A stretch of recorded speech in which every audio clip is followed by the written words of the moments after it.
Good morning, everyone. Welcome back to Sports News Flash at 12. I am your weekend sports anchor, Miguel Mike Medina. And the biggest story of this weekend is about Scottie Scheffler's arrest. Scottie was arrested on Friday morning in Kentucky, which happened around 6 a.m. I wasn't there, so I'm only going to talk a little bit about what I think could have happened or what might happen. Scottie Scheffler, for those of you who don't know, who don't follow golf, he is the number one golfer in the world. All right? He is the modern era. He's the Tiger Woods of this modern era. When I first learned and got the news that Scottie Scheffler was arrested, I got caught off guard because Scottie Scheffler, he's a calm, cool, collected person. He's humble. He's not the flashy, flamboyant type. Many people consider him boring because he doesn't show no excitement when he's playing in the golf course. But he is great. He's won championships. He's a winner. He's a great golfer. So when I learned about the news about his arrest, I got caught by surprise. Now, there are things being said that supposedly he didn't comply with the police. Could it be a situation that maybe the police officer wasn't in the best mood to be working so early in the morning? There was also a separate incident that happened. Scottie Scheffler has 4 charges against him. The most serious charge against Scottie is second-degree assault, which can result in a prison sentence of 5 to 10 years. I hope that it's not true. I hope it doesn't happen because I'm a fan of Scottie Scheffler's game. I'm rooting for him to continue to succeed. He's a man of faith, just like I am. And that's one of the reasons why I like him as a golfer. Clearly, this is not going to go away anytime soon. I'm sure that his legal team will do everything they can that make sure that Scottie doesn't get into deeper trouble. I just hope that Scottie Scheffler, regardless whether he was at fault or not, that he learns from this. I mean, he recently became a father. So while he was in jail on Friday morning, he said that he stretched while he was in the jail cell, and he made it on time to round 2, which he did well on Friday. I wouldn't be surprised if that arrest gave him a lot more motivation to perform well. You have a group of fans that were chanting his name. You have even some people saying F the police. Something I wouldn't say, because you can't generalize that everyone is the same. Just because one person did something bad doesn't mean that everyone should be paying for it.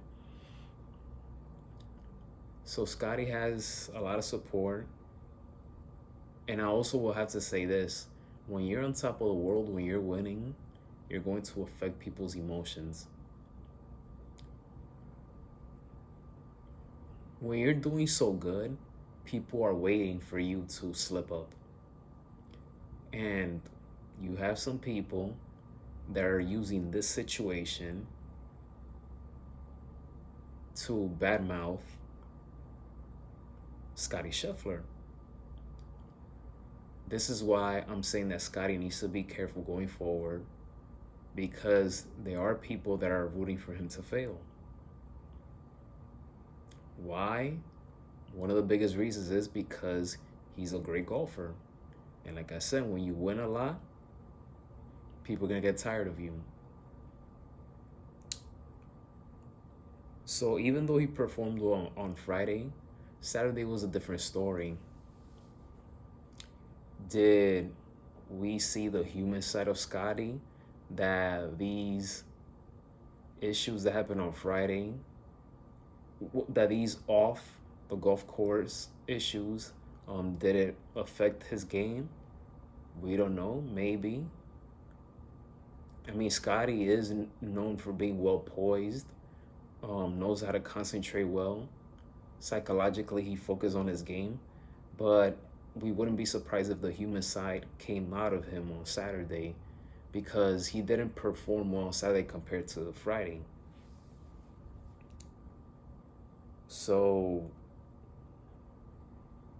let's see what's gonna happen, but like I said, I really hope that this doesn't get much more uglier than it already is because this is a huge distraction. Scottie Scheffler, he did say all the right things in the sense that, you know, he sent out his condolences to the victim from Friday's incident. He said that there was some sort of misunderstanding. His statement wasn't bad. In today's world, we don't know what a person is up to. So, like I said, I wasn't there. I can only speak about what I've read so far. It was probably either Scottie at fault or the officer at fault. We don't know. Much more reports, much more things will come out later on. So, but this is not gonna go away anytime soon. I have a feeling there's gonna be a legal battle. So I just hope that Scottie doesn't get into deeper trouble, which is for this one or for any future situation. I remember at one point Tiger Woods, he was very revered. People put him as the squeaky clean kind of person. And then when he got into trouble, the situation with his wife and other things, people finally used something to pile on him. I really hope that this is not the case for Scottie. As for this PGA Championship weekend, Xander Schauffele, he's been performing well. And then yesterday on Saturday, Shane Lowry, he stole the show from Xander. He posted a 9 under 62, which made him just the 5th player in major championship history to post that score in a round which was in the 5th round. Lowry gained 6.4 strikes, which is his career high. So entering Sunday's final round, which is today, you have Colin Morikawa, who is leading the scoreboard. And then you have 3 golfers who are tied for 2nd place, which is Shane Lowry, Xander Schauffele, and Theegala. I like Theegala. I think I see future championships in him. I want him to win championships in the future. I just want him to get better as a golfer. And you have today's going to be interesting because any of these guys and more other golfers who are in 5th and 6th place, they have a shot of winning the PGA Championship. But if I had to narrow it down, it would be between Xander Schauffele and Colin. I think one of those 2 guys is going to win the PGA Championship. Rory McIlroy, he had some chances. Same thing with Scottie Scheffler, but I don't think they're going to win this time, especially Scottie. But I think it's going to come down between Xander and Colin. But yeah, it's a very tight competition that we have for today's final round of the PGA Championship. As we move on from golf, we're going to go into hockey real quick. Edmonton Oilers, they won Game 6 by the final score 5-1. They played exceptionally well on their home floor. And now they are heading to Vancouver for a game 7, which will be on Monday night. And I'm a firm believer. Well, I'm not going to say that, no. Not a firm believer, but this has been a fascinating series. Before the series started, I had a good feeling that Vancouver and Edmonton were going to put on a good show, a good hockey competition for the round, and they certainly did so. And now we have a game 7 between these two great teams. And whoever wins this game will play the Dallas Stars in the conference finals, and Dallas Stars is another great team. So whoever faces Dallas is going to be a great matchup. But I hope it's Edmonton, so we shall see who will win game 7. NBA, the Dallas Mavericks took out the number 1 seed OKC Thunder. They rallied from a 17-point deficit to win the game, 118 to 117 to 116, excuse me. PJ Washington made some clutch free throws with 2.5 seconds left to go. The Dallas Mavericks, they're moving on to the Western Conference Finals for the second time in 3 seasons. Luka had a triple-double, but Derrick Jones Jr., he was the X factor for the Dallas Mavericks. He scored 22 points. Kyrie also scored 22. It's no longer Luka and Kyrie. We had questions as soon as Kyrie came into the Dallas organization. We had questions whether this is going to work out between Luka and Kyrie. And so far, it has been working out, but it's not just them. Now they have the other guys who are stepping up. There's more ball movement involved.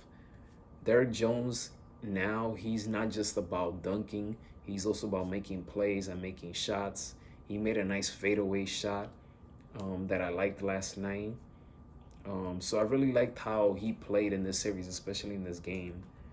So Dallas Mavericks, they're looking very dangerous so far. They enter the postseason as underdogs. They beat the Clippers. Although the Clippers were missing a healthy Kawhi Leonard, but they beat the Clippers. They got over the hump and beat them. And now they beat the number 1 seed OKC Thunder team. If you're OKC, you shouldn't have your head down. This was a successful season. They're young, and as long as they stay healthy and continue the way they've been playing and get better, they're gonna be some future title shots for them, waiting for them. So hopefully they play their cards right. I wish this series could have gone to 7 games, and OKC was in every position of making that happen, but they squandered a 17-point lead. And when you squander a big lead like that, but we got to give Dallas a lot of credit for battling. Both teams, they gave it all they had in this series. This series was great in that regard. They both played with a lot of heart, a lot of passion, a lot of teamwork. So now Dallas, they're waiting for the winner of today's Game 7, Minnesota-Denver. I'm a firm believer that whoever wins between Minnesota and Denver will most likely represent the Western Conference in the NBA Finals. No disrespect to the Dallas Mavericks. I just feel that Minnesota or Denver can beat them in the conference finals. So we are blessed to have not 1 but 2 Game 7s today. Indiana, New York. This is the first Game 7 between Indiana and New York at the Garden since 1995. And we have Minnesota and Denver. So fascinating Sunday for us who follow NBA. And it should be a fun Sunday. We have NASCAR. We have those 2 Game 7s. Oh yes, I can't forget. Are they playing today? I need to double check, but Florida and the New York Rangers, they will be meeting up in the Eastern Conference Finals. But yeah, Sunday fun day. And that concludes this episode of Sports News Flash at 12. Feel free to email me if you have any questions. What are your thoughts about this episode? Enjoy your Sunday, guys. Be safe, and may God bless each and every one of you. I'll see you guys next Sunday, next weekend. It's Memorial Day weekend, so I'll see you guys for the latest updates and news on the sports world.